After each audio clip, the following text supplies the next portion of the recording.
Well, it's the holiday season. Again. Somehow. I could have swore, didn't last Christmas happen like a week ago? I could cover the history of many Christmas movies, but there's way too many of them. Even those alternative Christmas movies, like Die Hard. The movie takes place on Christmas Eve. To me, it counts as a Christmas movie. A Christmas action movie, to be exact. Yippee-ki-yay, motherfucker. Maybe I should talk about something else that's Christmas related. How about video games? I bet many of you have fond memories of getting video games for Christmas.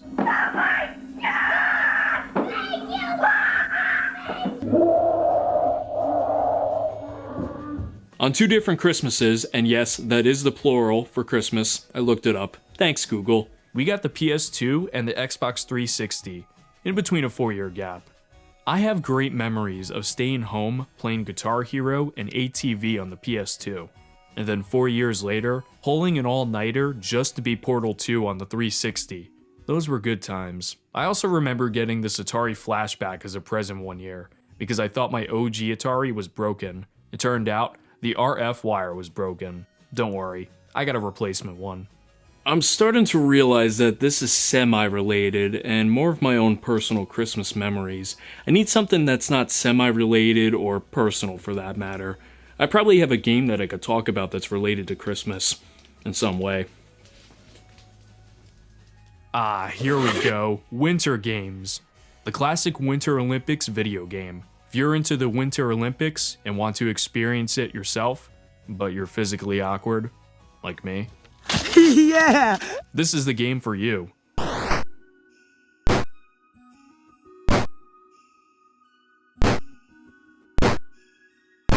I also have it on the NES. To save you the trouble, the NES version sucks.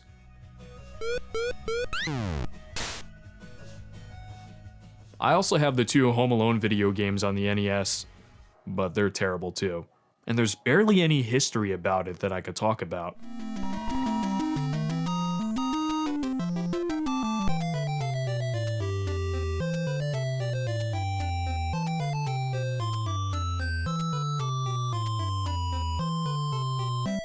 I could talk about the E.T. video game since it was released during Christmas time in 1982, which caused Atari to...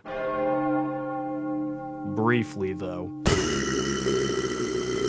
But that's a depressing topic for another time. You know, I don't remember getting most of these games. But hey, it's like the gift that keeps on giving. To myself.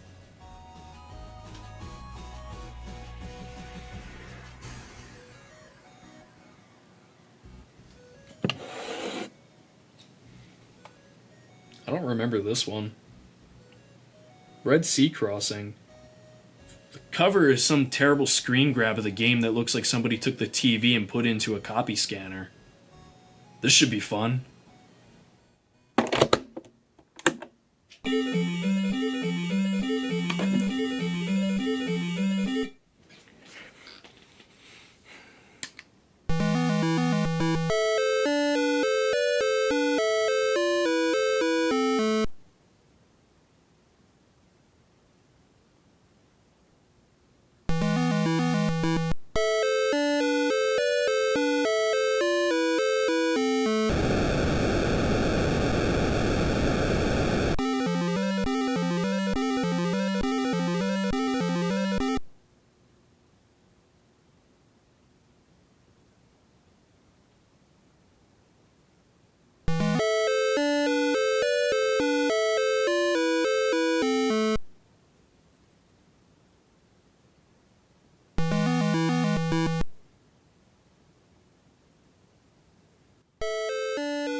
What the f*** is this?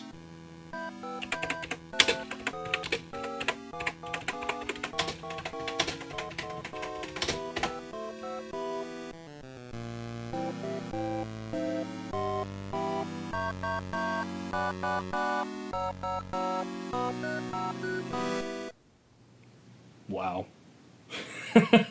Alright. I think I got something I could babble about for a little bit. You're going to find out about the Red Sea Crossing Atari game on this holiday episode of Pointless History.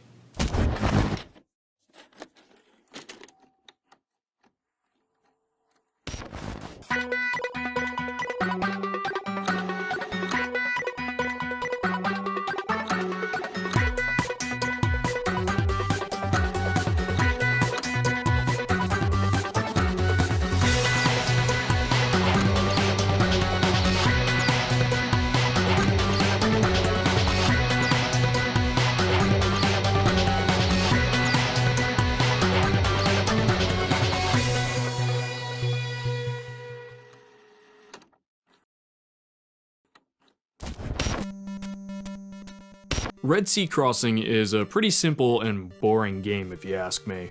Not as boring as Desert Bust though. You play as Moses and jump over obstacles and dodge enemies to get a high score. If you hit the obstacle or get shot by this guy with an arrow, you lose and the game restarts. That's pretty much it. Honestly, if this wasn't titled Red Sea Crossing, I would have just thought it was some mediocre Atari game for its time. Actually, now that I think about it, it actually was a mediocre Atari game. Also, the title Red Sea Crossing sounds kinda weird to me. I think of a sea of blood filled with a load of sharks. I think I'm gonna go do some research. 8 hours later. So, I just looked up the story about Red Sea Crossing, or as it's known as, the crossing of the Red Sea. It's actually supposed to be called the Reed Sea. It's just a poor translation from Greek to English, but anyway... It's about Moses helping the Israelites escape from the Egyptian army. He does this by holding his staff upwards in order for God to part the water, like Shempoward's hair, except inverted. This helped the Israelites cross the dry ground that was under the sea. However, the Egyptian army was following them, only to have Moses drop his staff and drown them once the escaped Israelites crossed to safe land. So, if you were wondering why I decided to pick this game for this holiday episode, hopefully the summary answers your question. It's a Bible video game. Now, I may have answered your question, but now I'm left with a question to the guy who developed this game. What in the f***ing Jesus H tap dancing Christmas? I don't use the Lord's name in vain. Were you thinking? Rather than create some fantasy game from the ground up, you just decided to take this f***ing horrific event where people expired. Their lives were taken.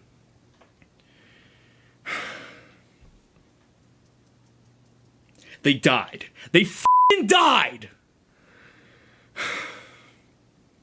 Where's the Tylenol? The game is sorta accurate to the story, considering that this was on the same system where the cover of a game would look like this, and the gameplay would look like this.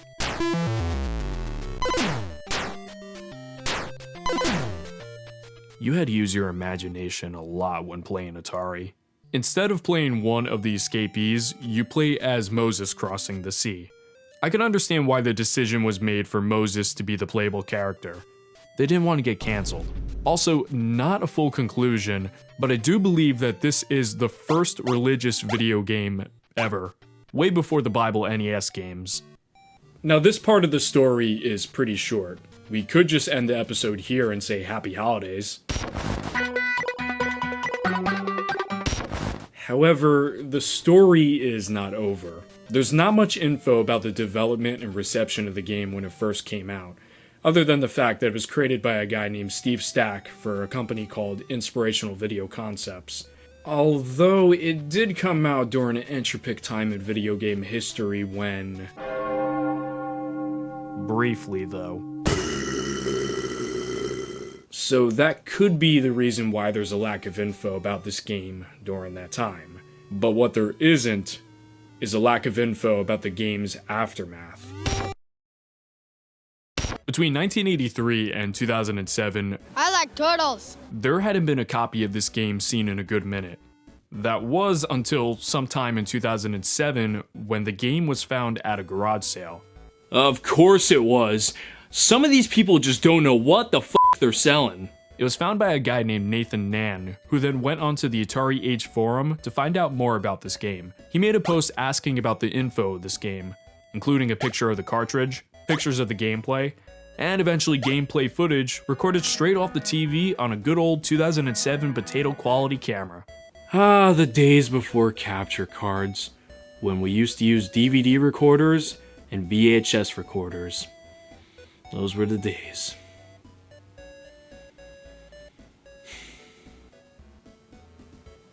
Those were the most miserable days of my life.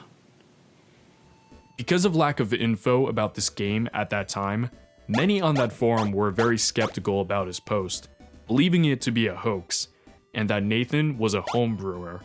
That's someone who creates new video games for retro systems, believe it or not. This particular forum would have discussions from between this time to 2009, ranging from people who were complete skeptics to some who tried to figure out the mystery of this game. The cartridge had some info on it, including a phone number that's either for inspirational video concepts or Steve Stack. The user ROM Hunter from this forum actually called the number, at the time when the post was new, and found out that the number was not connected to either company anymore. In this same post, they did make a good point stating, if someone wants to make a hoax cart nowadays, where does he get the idea to put this outdated information on the label? Maybe some people just go above and beyond when making homebrews. Speaking of going above and beyond, the user Atari_Warlord went as far as to look up an entry for Steve Stack Incorporation on the California Secretary of State's website and found some leading info.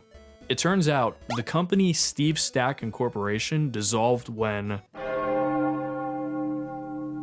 But here's the kicker. The guy who created the game is actually named Steve Shoestack. I'm assuming he used the name Stack as a nickname or something. The user Thomas I'm not sure how to pronounce this, I'm sorry dude, provided more info including a website with Steve's contact info. This allowed Nathan to contact Steve, and as it turns out, Steve Shoestack was in fact the creator of Red Sea Crossing.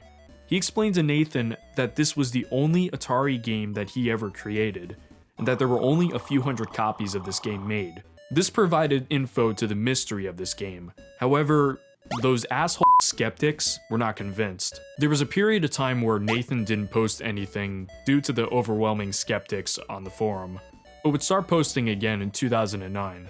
He had also defended himself from those accusing him of hoaxing this game.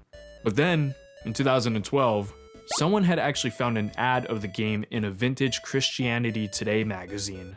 It seemed like this was going to originally be called Moses Crossing the Red Sea, which is an accurate and straightforward title because that's what you do in the game. But some still didn't believe that this was a real game. From 2007 to 2012, many people had offered Nathan money for the game, but he had refused to sell it. Although he did try auctioning it off in 2009 at a local auction show. Unfortunately, it didn't work out due to lack of dealers and none of them knowing anything about the video game. He also didn't want to have the ROM of the game dumped, because he had promised Steve Shoestack that he would not do that.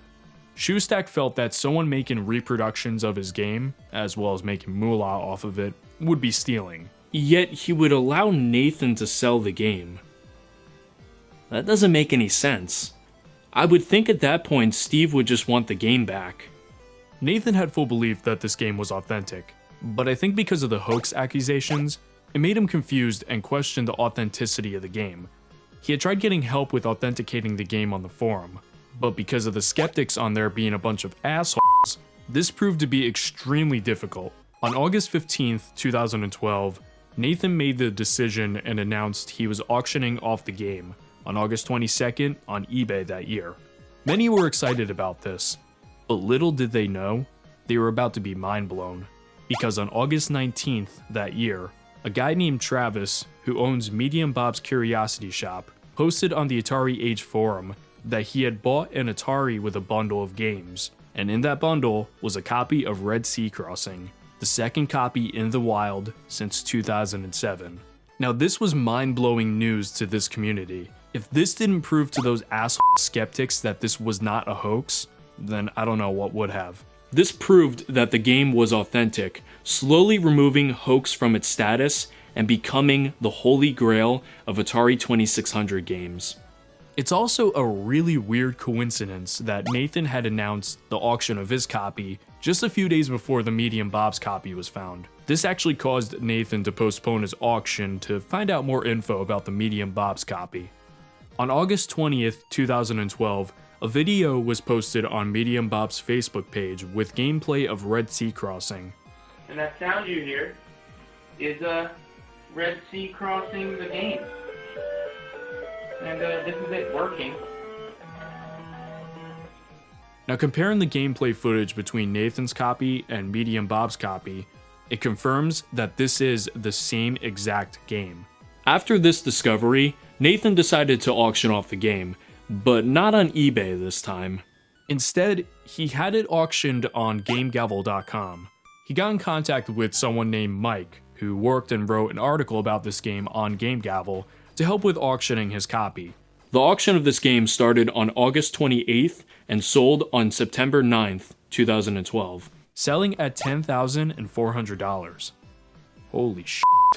3 days before Nathan's copy sold, Medium Bob started auctioning their copy on eBay, and it sold on September 11th, 2012 for specifically $13,877.78. I'm not kidding about this either, it's like exactly that price. Nathan's copy was bought by the user Atari4U, who would later have, as described, a controlled community release of the game, meaning he made reproductions of this game. Man, Steve Shoestack must have been pissed. Actually, it says in this post here he was working on contacting Steve to discuss giving him royalties. Hopefully that worked out for Steve. Atari4U would later sell Nathan's copy on or around August 14th, 2015. But 4 days before Nathan's copy sold again, a third copy would surface on August 10th, 2015. Rare Earth Video Games got a hold of a copy and would have a private sale on their website around the same time. Skip ahead 3 years later into 2018, there was actually 3 copies of Red Sea Crossing that was found. In the early summer of 2018, a copy was found and presented on display at the Korg's video game show that year. Not sure if this one was sold afterwards. That same summer, another copy was found at a flea market by user Leo8750. They had bought a bundle of Atari games and then put it into a storage unit until the Christmas season that year. They then started looking up the rarity and prices of these games, as well as going onto the Atari Age forum to find out more info about the game, and realized they had a small fortune in their hands. Man, that must have been a hell of a Christmas gift. That copy was sold later in January 2019 for $8,500. One copy had hopped around 3 video game stores until eventually landing on eBay. The user Captain_Combat told the story in this post of how he got the game. Instead of buying it off eBay, he met up with the owner of the game, tested it, then bought it for almost $4,000 in October 2018.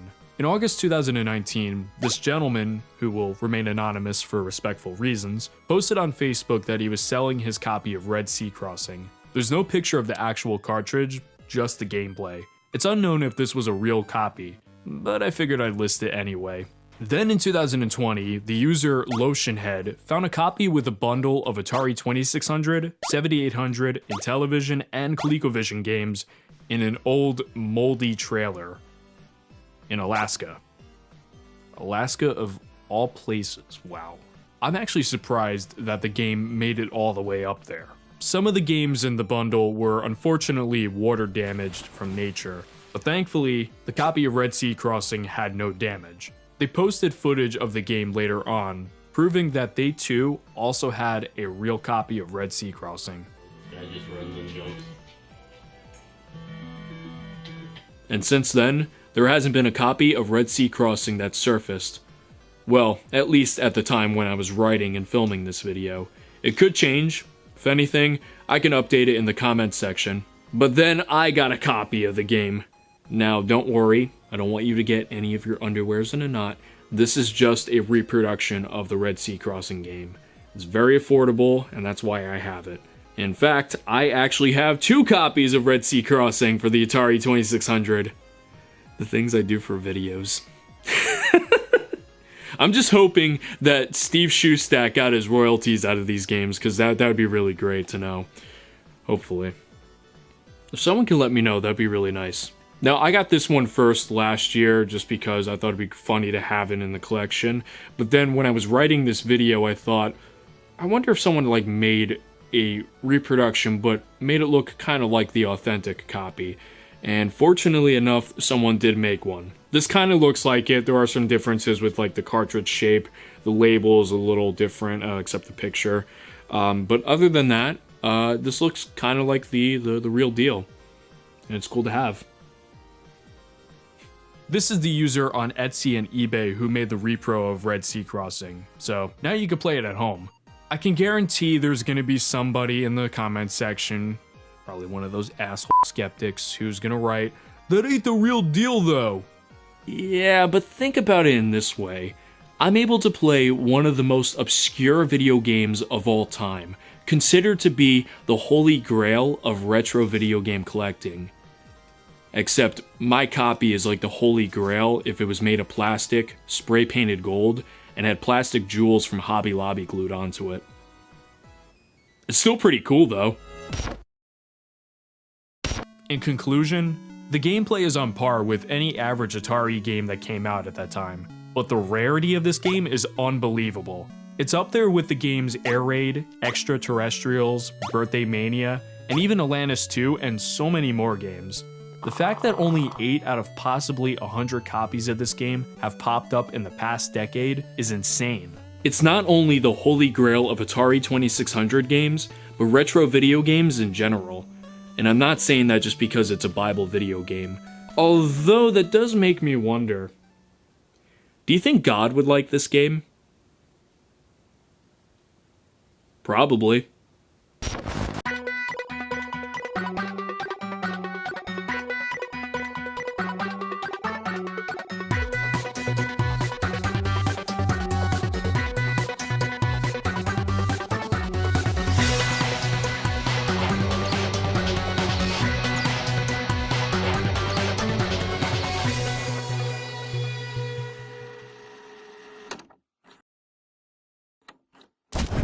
Thank you very much for watching this holiday episode of Pointless History. I hope you all enjoyed it, as well as your holiday season.